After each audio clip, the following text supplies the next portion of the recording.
A paz do Senhor, amados irmãos, aqui quem vos fala é seu irmão em Cristo, em nome Santos, e este é o seu canal EBD Views, Teologia Visual, no qual nós temos uma proposta de ensino bíblico voltado para a exibição de infográficos, de maneira que venha a facilitar o processo ensino-aprendizagem.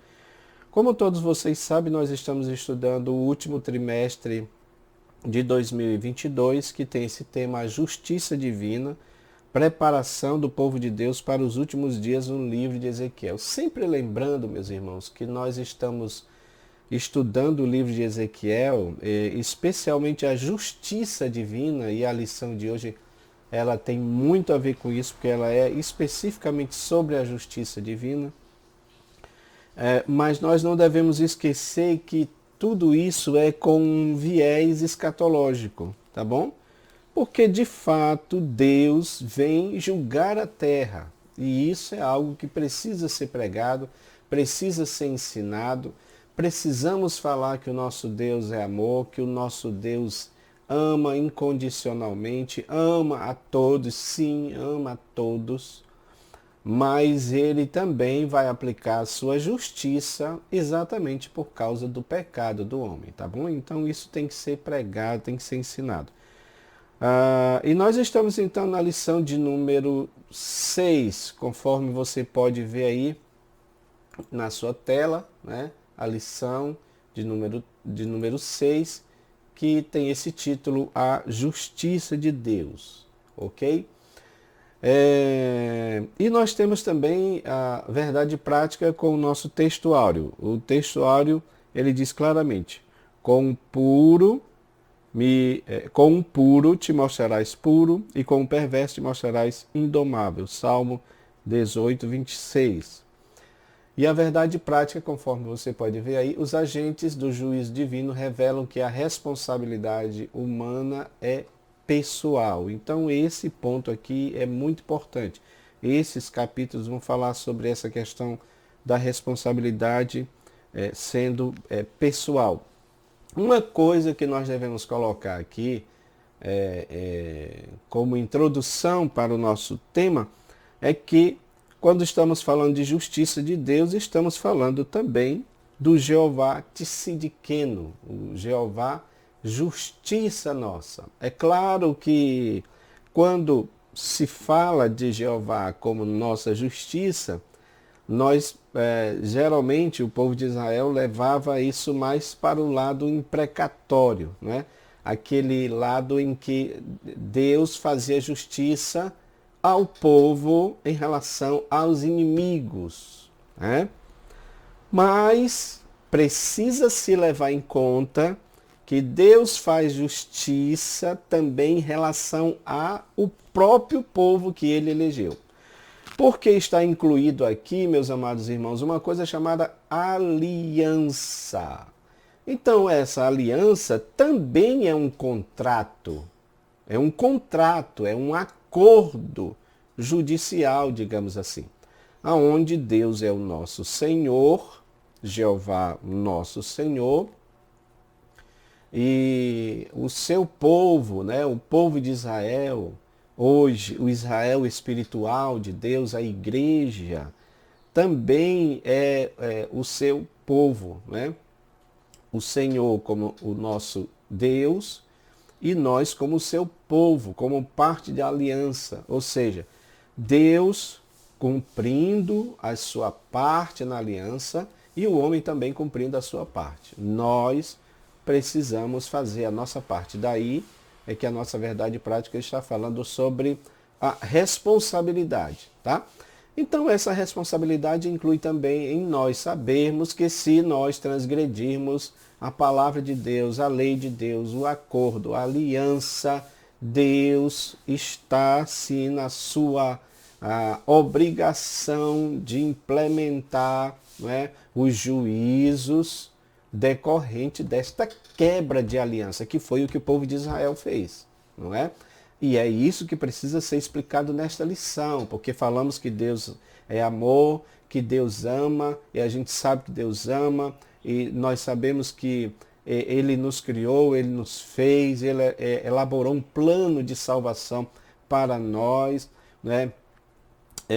João 3,16 é muito claro, o textuário da Bíblia, porque Deus amou o mundo de tal maneira que deu seu Filho unigênito para que todo aquele que nele crê não pereça, mas tenha vida eterna. Ou seja, Deus sempre demonstrou o seu amor. Mas a gente precisa pregar sobre o juízo divino, a justiça divina. E isto não anula o amor de Deus, porque Ele não compactua com o pecado, com o mal, com o erro, e tudo isso exige de Deus. Vamos falar sobre isso, irmãos, vamos pregar sobre isso.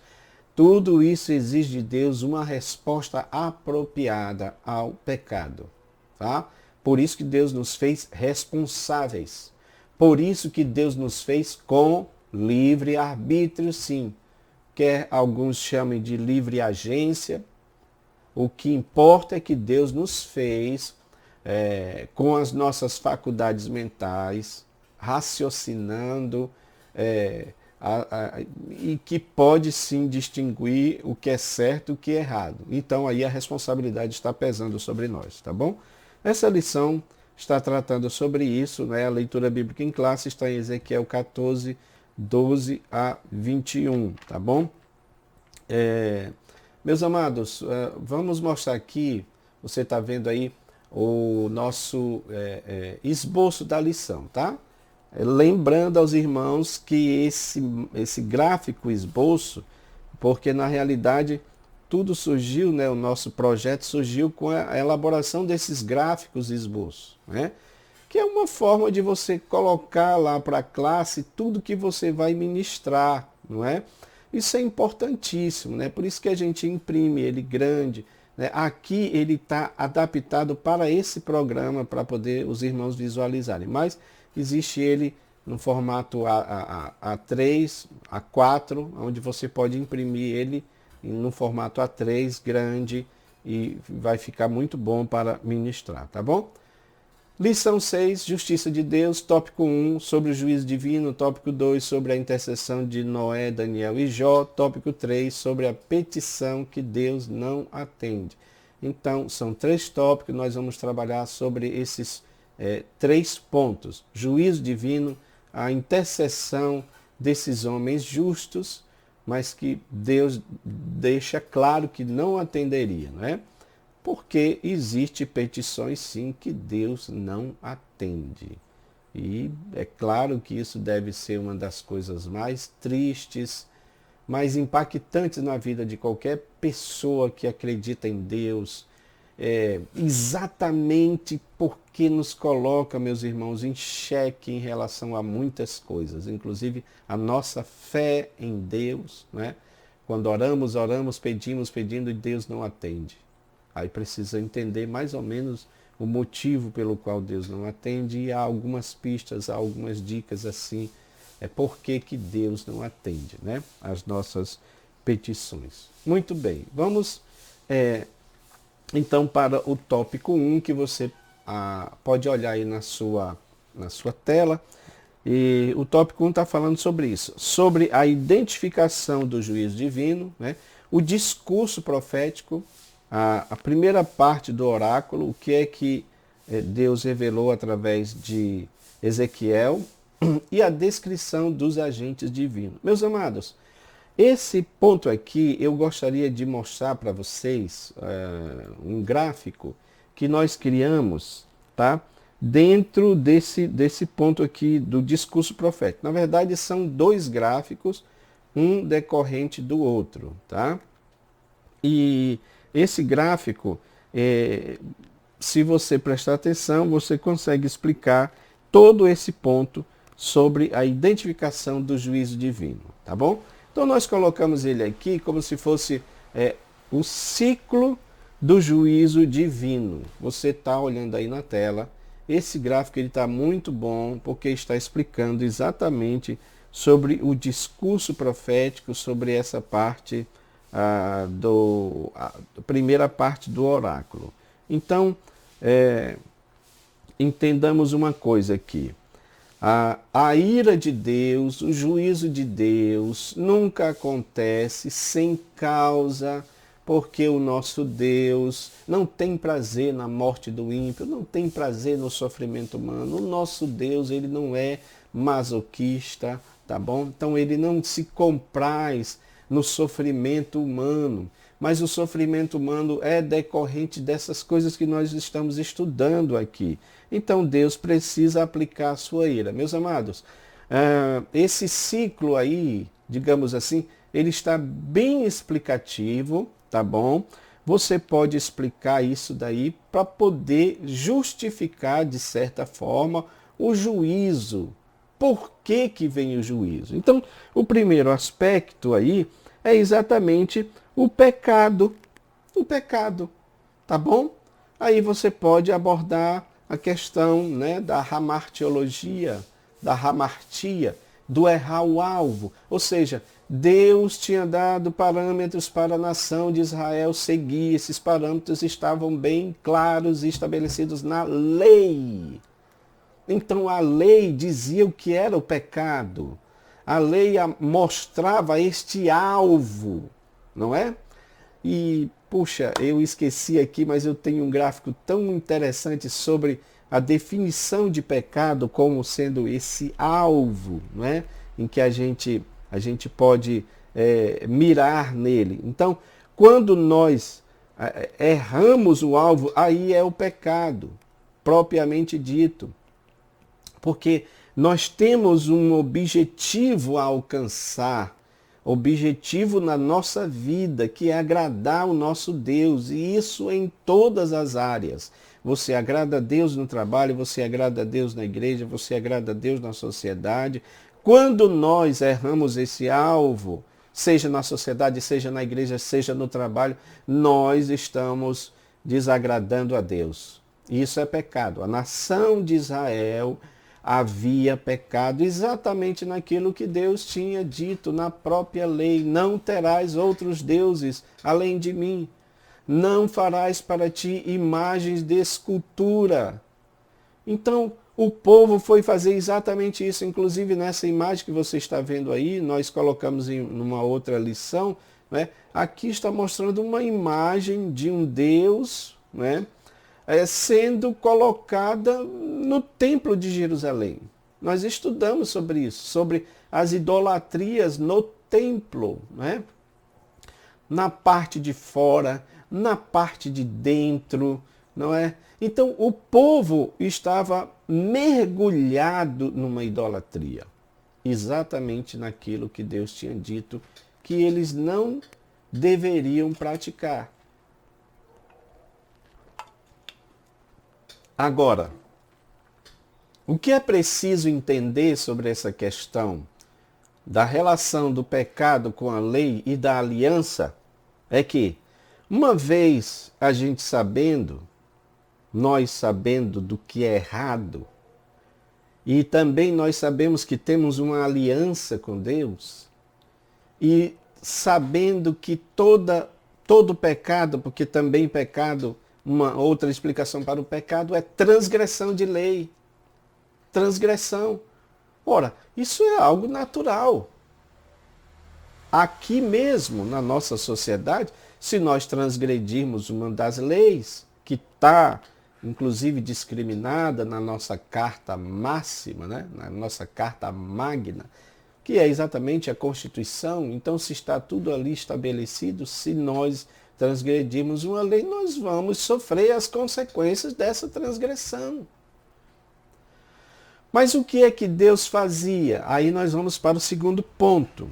Ou seja, Deus alertava o povo. Deus advertia o povo. Né? Porque Amós 3:7 fala sobre isso. Né? Deus sempre alertando o povo. Deus não ia tomar nenhuma atitude sem alertar o povo.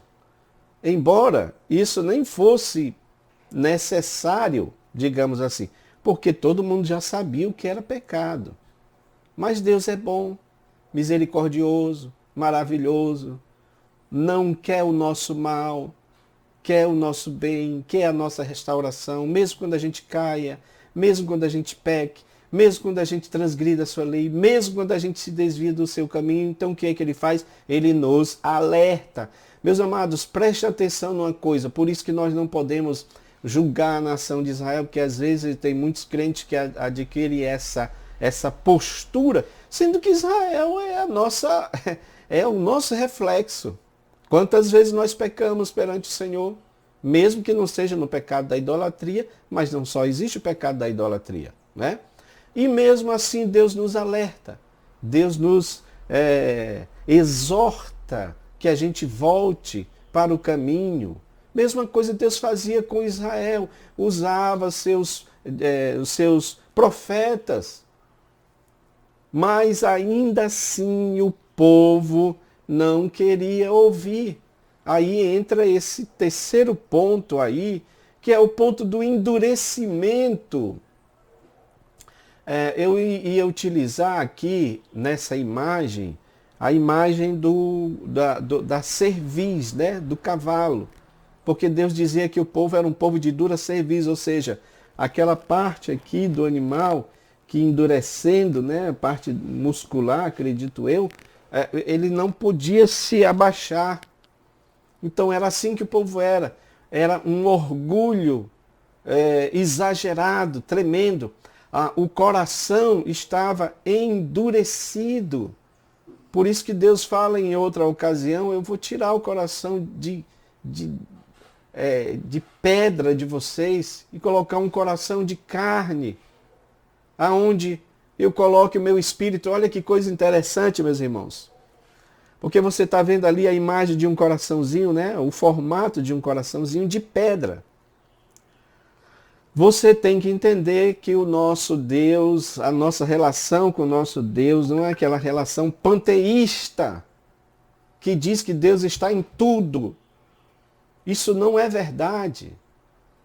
Deus está na natureza.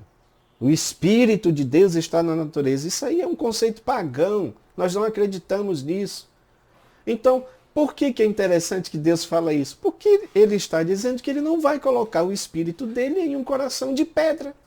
Uma pedra, e eu estou falando, claro, aqui em sentido análogo, não é? Uma pedra, Deus não pode colocar o seu Espírito. O que é preciso, então? Um coração maleável, um coração que se arrepende, um coração arrependido. Mas o povo tinha entrado em um tipo de situação em que o coração estava completamente endurecido, meus irmãos. Endurecido.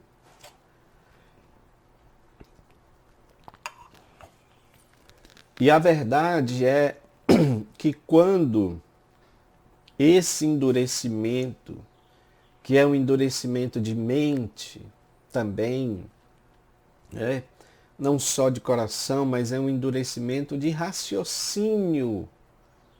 Porque será que nós podemos menosprezar os preceitos divinos? Será que nós podemos relativizar os preceitos divinos? Por exemplo, entrar nessa de dizer Deus é amor, ele não vai julgar. Deus é amor, ele não vai castigar. Então, o povo de Israel, assim como muita gente também nos dias de hoje, tem esse tipo de pensamento, né? O endurecimento chegou no coração deles, os profetas, Deus alertando através dos profetas, mas o povo não querendo ouvir. E isso aí reflete um pouco o que Jesus falou. Porque Jesus disse, não é?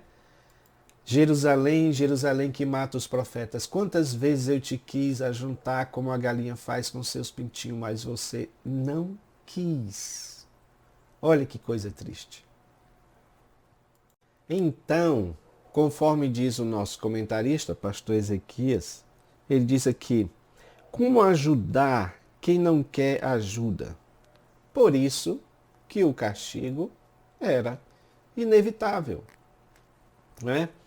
Deus alertou sobre o pecado, o povo endureceu o coração, e agora o que restava era somente o juízo. Tá bom? Esses 3 pontos aqui, meus irmãos, estão presentes também nos dias de hoje. Deus alerta sobre o pecado. Na realidade, pela palavra de Deus, ele está mostrando o pecado, o erro, a necessidade de arrependimento. A palavra de João falava claramente sobre isso, né? O precursor do Messias: arrependei-vos, porque é chegado o reino dos céus. Então a mensagem do Evangelho é de arrependimento. Essa mensagem de arrependimento, de exposição do pecado, ela também é um alerta. Por que alerta? Porque a necessidade de arrependimento é exatamente porque Deus veio lançar um juízo sobre a terra. E esse juízo de Deus vai ser terrível. Vai ser de fato algo que vai mexer com toda a estrutura social, biológica da terra. E a gente precisa alertar sobre isso, precisa falar sobre isso. Então, nos dias de hoje também essa mensagem ela é muito atual, tá bom? Precisamos alertar que Deus é amor, que Deus ama o pecador, mas ele vai entrar com juízo. Deus vem julgar os pecadores, os moradores da terra. Isso está nos profetas falando sobre isso. Jesus, no sermão escatológico, também fala sobre isso. Não é? Toda a profecia que está escrita lá no livro de Apocalipse está falando sobre isso. Significa a grande tribulação, o grande e terrível dia do Senhor que está lá nos profetas. A grande tribulação é com a abertura dos 7 selos, com o toque das trombetas, com o derramamento das taças da ira de Deus, que é o aspecto mais profundo e mais duro da grande tribulação. E isso é o juízo de Deus sobre a terra, meus irmãos. A gente precisa atentar para isso, tá bom? Eu gostaria de mostrar também um outro gráfico para os irmãos que nós criamos aqui, falando sobre os agentes do juízo. Ou seja, uma vez que o juízo era inevitável, uma vez que o juízo não poderia voltar atrás, era irrevogável, tá bom? Então Deus mostra aqui como ele julgaria Israel, o que ele usaria para julgar Israel. E eu gostaria muito que vocês pegassem esse gráfico aí, tá bom? Atentassem para as explicações aqui. Eu sei que vocês, como professores hábeis que são, vão estudar e vão ministrar ainda até melhor do que o que a gente está falando aqui.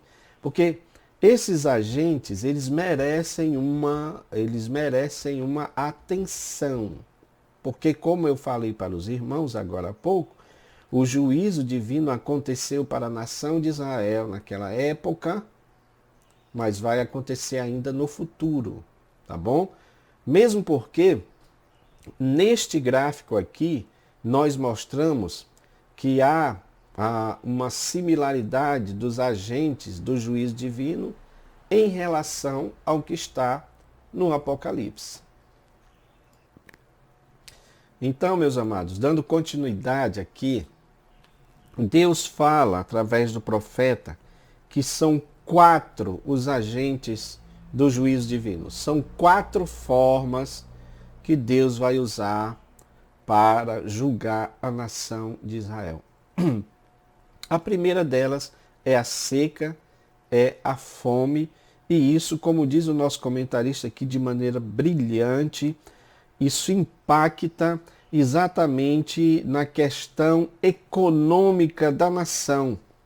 Porque, veja bem, se eles não podem plantar, eles não podem colher, eles não podem comercializar, e isso mexe com toda a estrutura, tá bom? Econômica da nação. Por isso que ele fala sobre esse tema aqui, né? Isso é importante que a gente diga, porque essa crise econômica nacional, que aqui o comentarista chama de recessão, isso vem em decorrência de Deus não mandar a chuva, não é? Você tem aí uma imagem de uma pessoa em uma espécie de deserto, a terra seca, rachada, não é? E isso acontece, agora há pouco mesmo eu estava vendo uma notícia que até Manaus, né, no Amazonas, tem parte lá que os rios estão completamente secos nesse momento, não é? Então, eles estão esperando sim uma chuva e vai melhorar, mas é só para ilustrar para vocês como isso impacta a questão social, né? E é importante que se diga isso, porque a promessa de Deus na lei era de que ele iria abrir os céus, era de que ele iria mandar a chuva, era de que ele iria fazer prosperar a terra, tudo que eles plantarem iria crescer, iria florescer, iria frutificar, porque o nosso Deus, ele é um Deus pleno, ele é um Deus completo. Quando Jonas falou para os marinheiros lá, naquela questão da tempestade, o meu Deus é o Deus do céu, da terra, do mar, ou seja, ele é um Deus pleno, enquanto os outros deuses, né, daquelas nações, existia deuses para a fertilidade, para as colheitas. O nosso Deus, ele é um Deus completo, ele é um Deus pleno. Mas ele não tem obrigação quando o povo não quer mais adorar ele, ou então quer fazer uma adoração mista, né? Então Deus está dizendo o seguinte: vai haver seca, os céus vão estar fechados, não vai haver chuva, consequentemente não haverá plantação, não haverá colheita.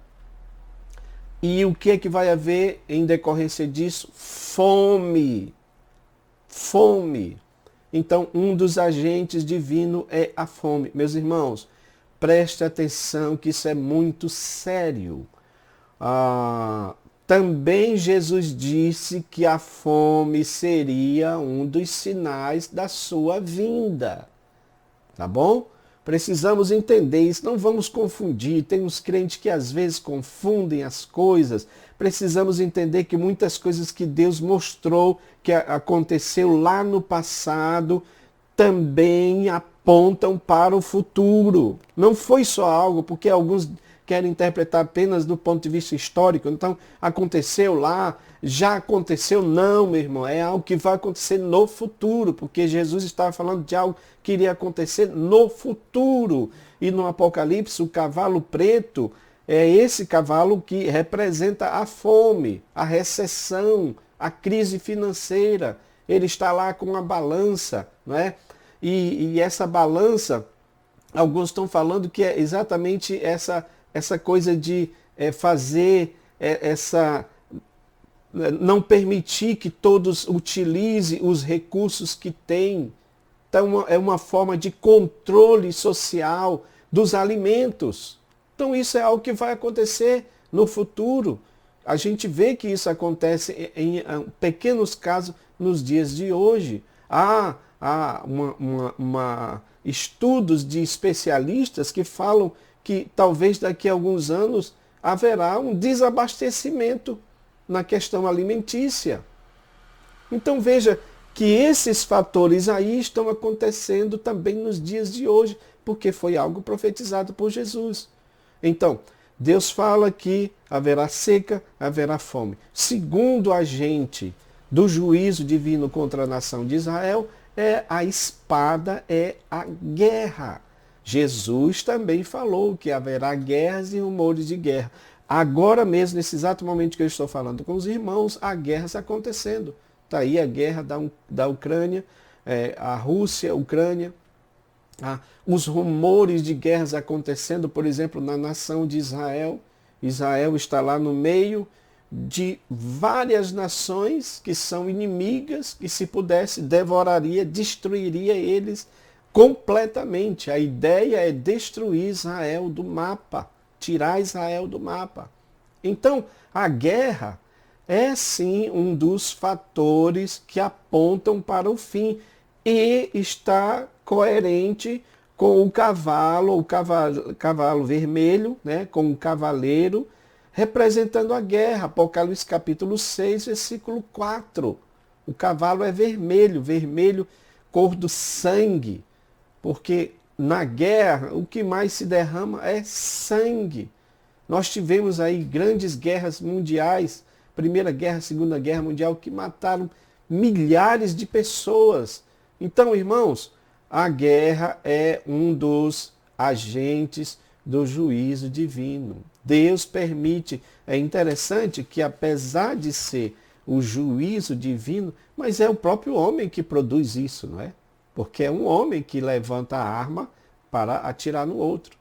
É uma nação que intenta dizimar uma outra nação utilizando de armas nucleares, por exemplo, como aconteceu com Hiroshima e Nagasaki, que foram completamente destruídas pelas bombas americanas. É o homem que faz isso, mas faz parte de um juízo maior, que é o juízo divino. Tá bom? Terceiro agente do juízo divino, epidemias ou pestes. A gente nem precisa ir muito longe para explicar isso daqui, não é?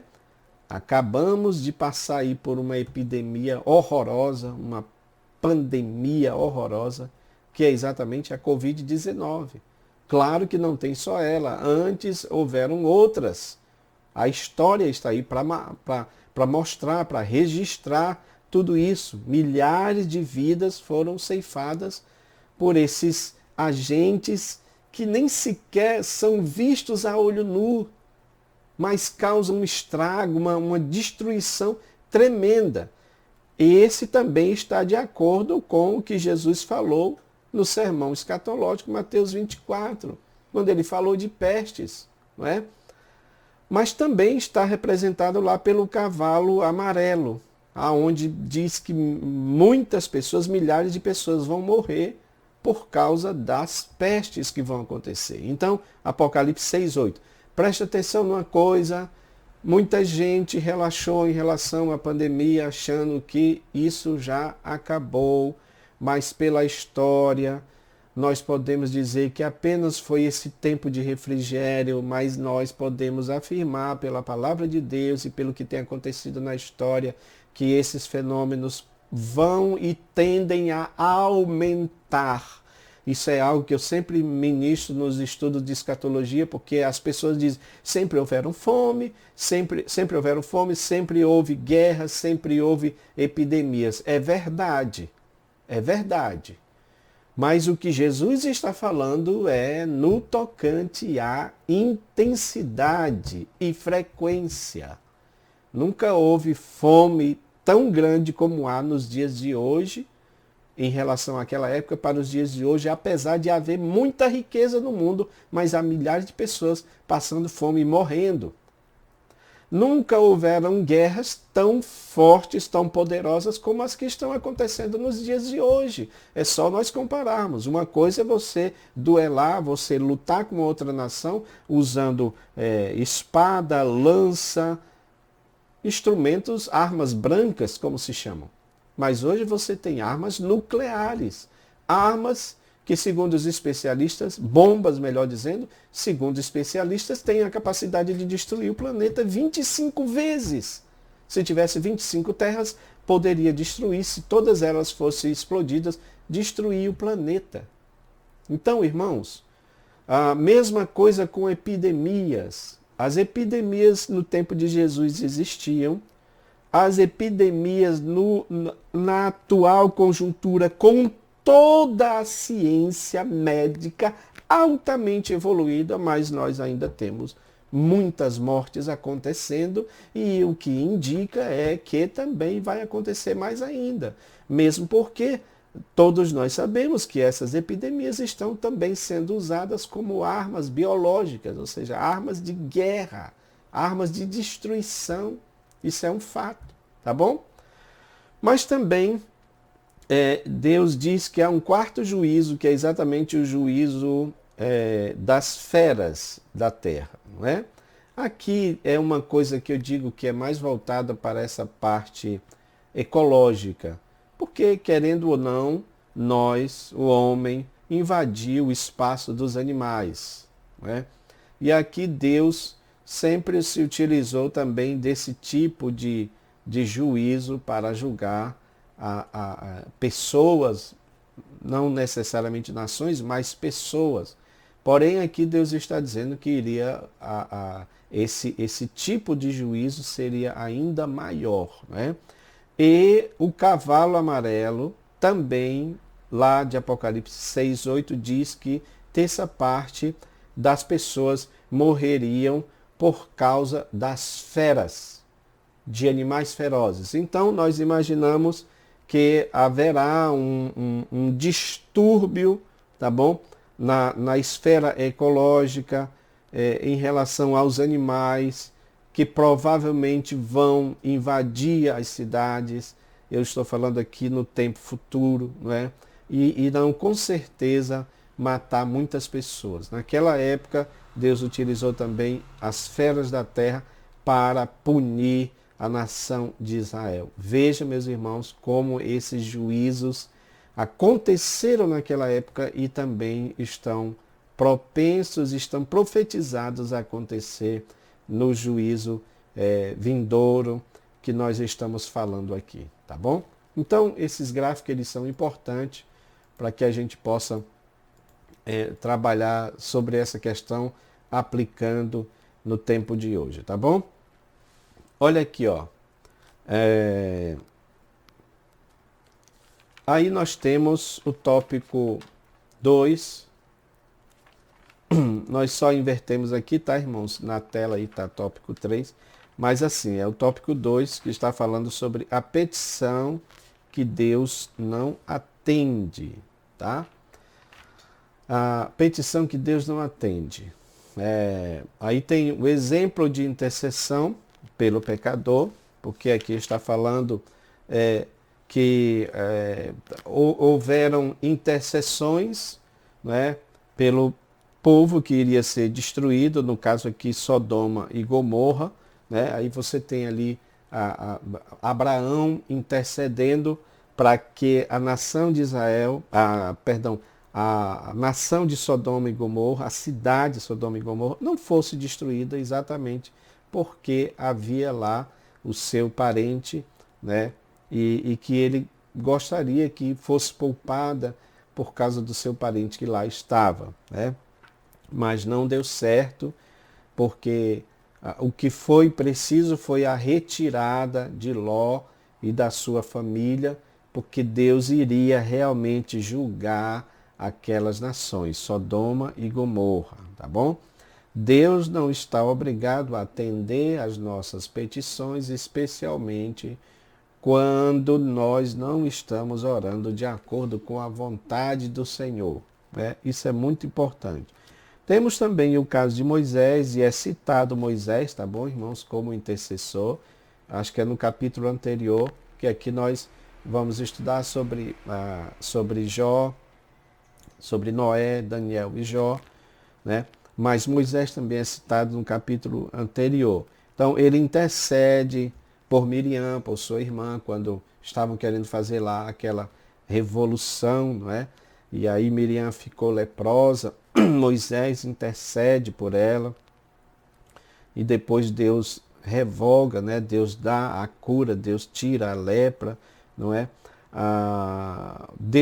Moisés também intercede pelo povo quando o povo peca, e Deus diz que iria exterminar aquele povo e começar um outro povo a partir de Moisés, né? Mas Moisés intercede também a Deus para que o Senhor não fizesse dessa forma. Interessante é que o que Deus está fazendo ali é uma espécie de teste para Moisés. E Moisés foi aprovado, porque na realidade Moisés estava santificando o nome de Deus. Olha o que Moisés responde: Senhor, o que as outras nações vão pensar a teu respeito? Não é? Tirou do Egito o povo, mas não conseguiu introduzir na terra. Então, Deus entendeu, Deus atendeu o pedido de Moisés, né? Porque ele já sabia como Moisés iria se comportar. Então, mas o castigo, como diz aqui, é inevitável, porque houve no meio do povo uma apostasia generalizada, tá bom? Como nós sabemos, a apostasia é negar a fé autêntica. Então, se eles receberam de Deus a lei, a palavra, se eles tinham um acordo com Deus, mas agora eles quebraram este acordo, então Deus não fica na obrigação de atender às suas petições, muito pelo contrário, ele fica no direito de agir contra o povo que ele mesmo fez a aliança, mas que quebrou esta aliança. Uma coisa que a gente precisa entender, meus irmãos, sobre a aliança é que ela é condicional. Condicional, tá bom? Enquanto nós estivermos obedientes, fazendo a vontade de Deus, Deus está nesta, digamos assim, entre aspas, obrigação de nos suprir, de nos ajudar, não é? Mesmo que em alguns momentos ele nos coloque à prova, porque é verdade, ele vai colocar à prova, mesmo se a gente estiver fazendo tudo certo. Não é? Mas é muito difícil, eu diria que é impossível o Deus que nós servimos quebrar uma aliança por qualquer motivo. Ele não faz isso, tá bom? Então nós precisamos atentar para isso, tá? Quando Deus não responde à oração de um justo, diz Tiago 5,16 que a oração feita por um justo, né, pode muito em seus efeitos. Mas é possível que a gente entre em um tipo de apostasia individual ou coletiva, tá? Que nos deixe em confronto com o nosso Deus. Aí Deus não vai atender. Isso é que é algo que precisa ser bem explicado, né? O texto de Hebreus 10, 28, 29 fala sobre isso, né? Fala sobre aquele tempo em que Israel agiu de maneira assim tal que Deus disse que vocês não vão entrar no meu descanso, né? E o escritor faz esse apelo para que a gente não perca a nossa salvação, para que a gente se esforce para entrar no descanso de Deus, porque o que vem fora disso não é o descanso de Deus, mas sim a desgraça, não é? O julgamento de Deus, o juízo de Deus, que vai ser, sim, sem misericórdia, irmãos. A palavra de Deus diz, o juízo será sem misericórdia, né? E precisamos atentar, porque a Bíblia diz também que horrível coisa é cair nas mãos do Deus vivo. O terceiro tópico, nós podemos falar sobre a intercessão de Noé, Daniel e Jó, que é o que está aqui na nossa lição, tá bom? O que é que esse tópico está falando, meus irmãos? Está dizendo que o julgamento, o juízo de Deus para a nação era irrevogável, era inadiável, era inescapável. E Deus usa uma forma de explicar de maneira clara que mesmo se houvesse esses homens de tal relevância para a nação, que é exatamente Noé, Jó, que foram justos, homens justos, homens que foram obedientes a Deus sem a lei, ok? Porque e primeiro que eles não eram judeus, é muito claro isso, né? Mas eles sem a lei escrita, e sim apenas a lei moral no coração, mas eles eram pessoas justas, né? E também inclui aqui Daniel. Daniel, sim, até que no ponto 3 aqui, há aquela discussão se era o próprio Daniel, porque eles eram praticamente, viviam na mesma época, né? Ezequiel e Daniel. Mas, com certeza está falando do profeta Daniel, que estava também lá em Babilônia, quer dizer, o profeta do exílio. Ezequiel e Daniel eram profetas do exílio, não é? Judeu. Este também, Deus disse que mesmo que ele intercedesse, mesmo que ele orasse, mas não haveria salvação, exceto somente para eles. Se eles estivessem no meio, Deus salvaria eles, mas não haveria salvação para as outras pessoas, tá bom? E isso Deus está mostrando porque o povo entrou nessa ideia de que não seriam julgados por Deus, e Deus está dizendo que vão ser julgados, e mesmo que haja pessoas importantes que, se elas pudessem interceder, se elas pudessem pedir, não haveria retorno, Deus não iria atender a oração delas, né?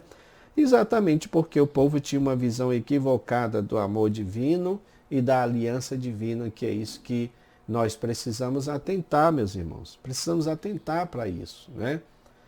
Deus é amor, como já falamos desde o início, Deus ama, mas o amor de Deus também está incluído a aplicação da sua justiça, do seu juízo.